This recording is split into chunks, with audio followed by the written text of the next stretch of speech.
You tell yourself you're done. Done falling for people who don't see you. Done giving everything to someone who gives crumbs in return. Done rewriting your worth in the hopes they'll finally stay. And yet, here you are again, staring at your phone, waiting for the bare minimum. How does this keep happening?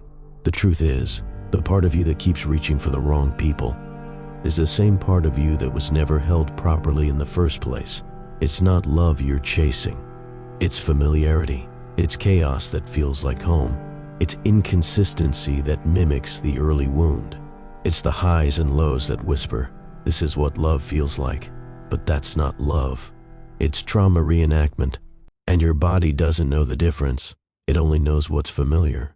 So you chase unavailable people, not because you're broken, but because a younger part of you still believes that if you can just make this one stay, you'll finally rewrite the story. But the story doesn't change by winning someone over. It changes when you stop abandoning yourself to do so. And that's where the real healing begins. The wound that chooses for you. You think you're choosing them, but most of the time, the wound chooses first, before your mind ever rationalizes the connection, before you can even list out their red flags. Something deeper already made the decision. That spark you feel, that magnetic pull that feels like fate, that's often just unhealed trauma recognizing a familiar pattern. Because when your core wound is still raw, you don't fall in love with someone's presence. You get addicted to their absence, to the push and pull, to the maybe this time they'll stay, to the silent promise that if you prove yourself enough, you'll finally become lovable. Carl Jung called this a projection. The unconscious mind casts a shadow onto someone else, and that shadow is filled with unmet needs, repressed pain, and unresolved grief. So what you're falling for isn't even them. It's your own reflection, the part of you that still wants to be chosen by someone who reminds you of the ones who didn't. That's why you ignore the kind ones, the healthy ones, the stable ones, because they don't activate the wound. They don't match the nervous system chaos you learned to call chemistry. But here's what no one tells you. Real love feels calm, safe, predictable, sometimes even boring, to a body addicted to emotional roller coasters.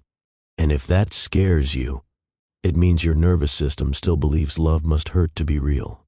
But it doesn't. And if this is starting to make sense, then click the subscribe button and subscribe to the channel. Thank you for your support. Chemistry versus compatibility, what no one taught you. So, how do you tell the difference?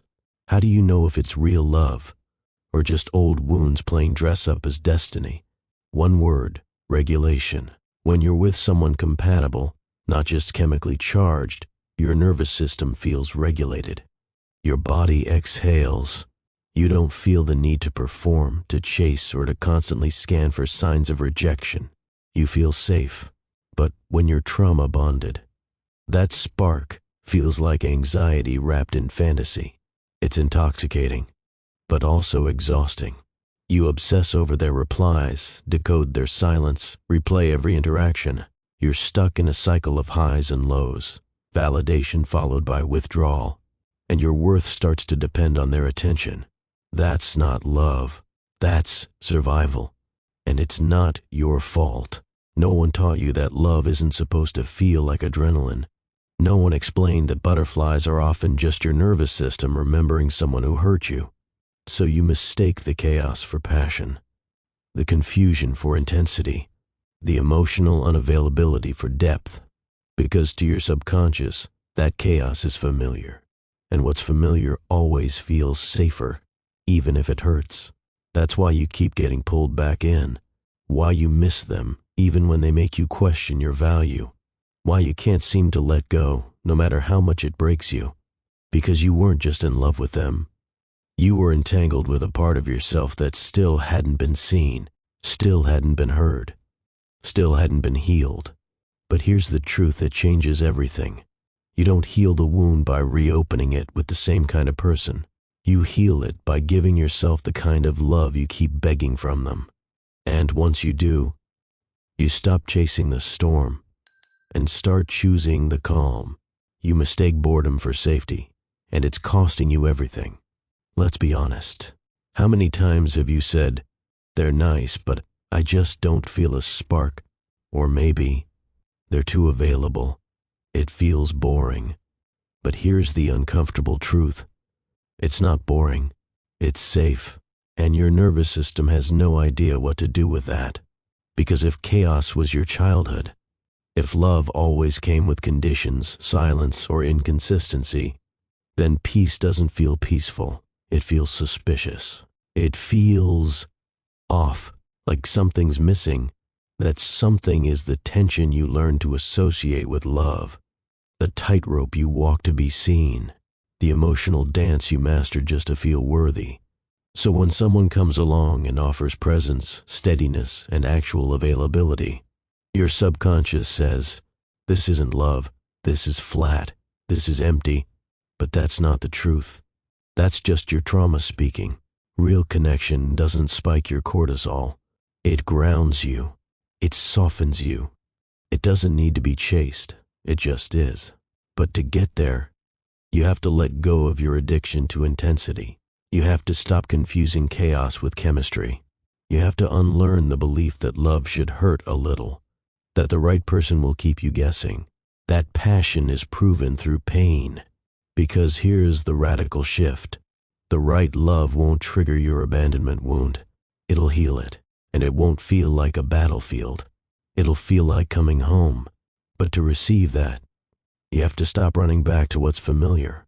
You have to sit with the discomfort of peace until it becomes your new normal. Because safety isn't boring. It's revolutionary. And the moment you stop sabotaging it is the moment you stop losing yourself for people who never truly saw you. You chase the familiar because you haven't healed what's behind it. You're not broken. You're patterned. Let that land. Because emotional attachment isn't random. It's a map. And the people you fall hardest for, they often reflect the wounds you've yet to look at. It's why you feel pulled to the person who doesn't text back. Why the one who gives you breadcrumbs keeps you up at night. Why you obsess over the one who's hot and cold, but pull away from the one who's warm and consistent. It's not because you're foolish. It's because your subconscious is trying to resolve something from the past. You're not chasing love. You're chasing a different outcome with the same emotional blueprint. That's why it feels so intense, so magnetic.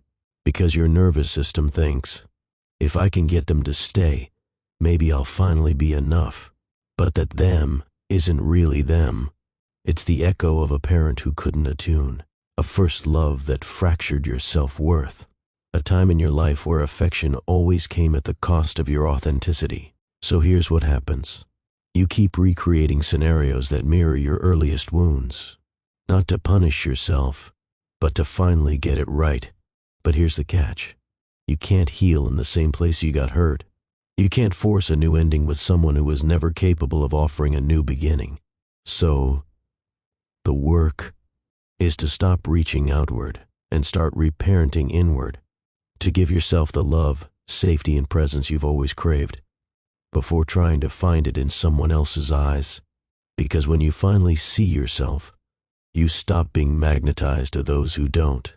You stop confusing longing with love, chaos with chemistry, validation with connection. And that's when everything changes. Because you no longer chase people who hurt you. You outgrow them. And in that space, the right people finally have room to find you. The ones who meet your peace with peace, your truth with presence, your heart with reverence. And the game of attachment? It ends. If something in this resonated, don't ignore it. You didn't find this video. It found you right on time. This is the quiet work most people avoid. But you're not most people. If you're ready to walk the path back to your real self, click subscribe. Leave a comment to mark this moment. Unshadowed isn't just content. It's a remembering space, and we're just getting started.